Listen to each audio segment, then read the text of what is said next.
নিয়ত ছাড়া যেমন মোনাজাত হয় না, তেমনি বেসিক্যালি কিছু বিষয় মাথার মধ্যে না রেখে হাঁস খামারে আসাও ঠিক না।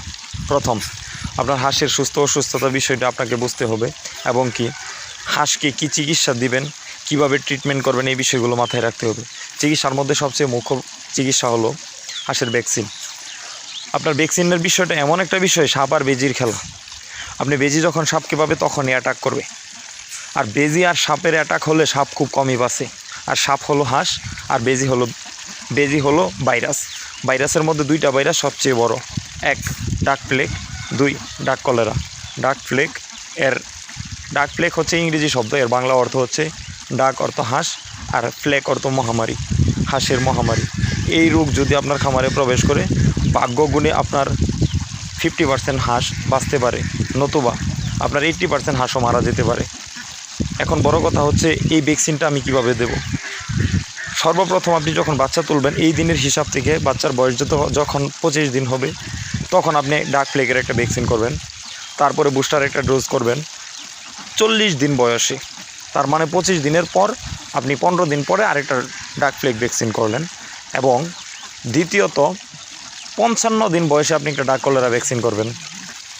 অ্যান্ড আপনি আর 15 দিন পরে, তার মানে 70 দিন বয়সে আপনি আরেকটা ডাক কলেরা বুস্টার ডোজ করবেন। এবং ডাক প্লেগ ভ্যাকসিনটা অবশ্যই রানের মাংসে পুশ করবেন।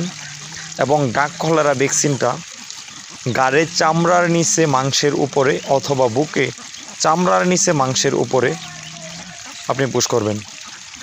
আপনি যদি এই দুইটা ভ্যাকসিন করেন, এই দুইটা ভ্যাকসিনে কাজ করবে আপনার হাঁসের এই দুইটা রোগের সিকিউরিটি হিসাবে।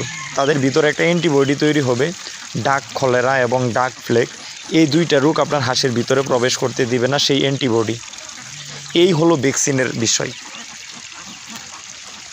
এই দুইটা ভ্যাকসিন সম্পন্ন করা ছাড়া অবশ্যই আপনারা হাঁস খামারে আসবেন না। কেন? জেনে শুনে আপনার অর্থটা আপনি জলের মধ্যে ফালানোর মতো একটা চিন্তাভাবনা নিয়ে কাজ করবেন না। ভ্যাকসিনটা করার পূর্বে অবশ্যই কয়েকটা জিনিস মাথায় চিন্তাভাবনা করে রাখবেন। কেন?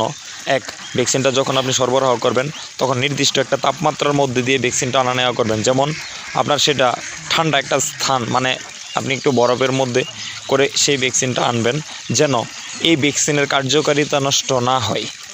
আপনি মনে রাখবেন, এটাও একটা ভাইরাস। যেই ভ্যাকসিনটা আপনি আনছেন সেটা একটা অ্যান্টিবডি, সেটার ভিতরেও প্রাণ আছে। আপনি যদি সেটা নষ্ট করেন, তাহলে আপনার এই রিঅ্যাকশন হতে পারে। তাই ভ্যাকসিন সরবরাহের ক্ষেত্রে নির্দিষ্ট একটা তাপমাত্রা দিয়ে প্রয়োজনে ডাক্তারের সাথে পরামর্শ করে তারপর ভ্যাকসিন এনে সংগ্রহ করে রাখবেন। আর সেই ভ্যাকসিনটা যদি আপনি কয়েকদিন সংগ্রহ করে রাখতে চান, সেটা অবশ্যই ফ্রিজে নরমালে রাখবেন। ডিপে রাখার প্রয়োজন নেই, নরমালে রাখবেন।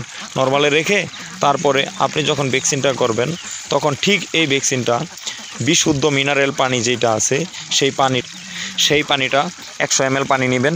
নেওয়ার পর আপনার যেই একটা ডোজ আছে, 100, মানে একটা বটির মধ্যে 100 ডোজ থাকে, 100, সেই একটা বটি আপনি 100 ml পানির মধ্যে নিয়ে সেটা ভালোভাবে গুটবেন। গুটানোর পরে 180 রানের মাংসে পুশ করবেন। এটা হলো ডাক প্লেগের। এবং কি ডাক কলেরা আসলে এটা 100 ml একটা বোতলের মধ্যে থাকে। সেটা আপনি অবশ্যই বুকের মাংসের উপরে চামড়ার নিচে মধ্যবর্তী স্থানের মধ্যে আপনি সেটা অবশ্যই ইনজেক্ট করবেন। এই হলো আজকের ভ্যাকসিনের প্রক্রিয়া। যদি কোনো নতুন ভিডিও পেতে চান, কোনো তথ্য পেতে চান, অবশ্যই কমেন্টে জানান। আর যদি আমার চ্যানেলটা ভালো লাগে, যদি মনে হয় যে আমার চ্যানেলটা তথ্যবহুল, এটা আপনাদের প্রয়োজন, অবশ্যই সাবস্ক্রাইব করেন, একটা লাইক করেন। একটা ভিডিও বানাতে আমার অনেক আনন্দ লাগবে। তাই আজকের মতো এখানেই রাখছি।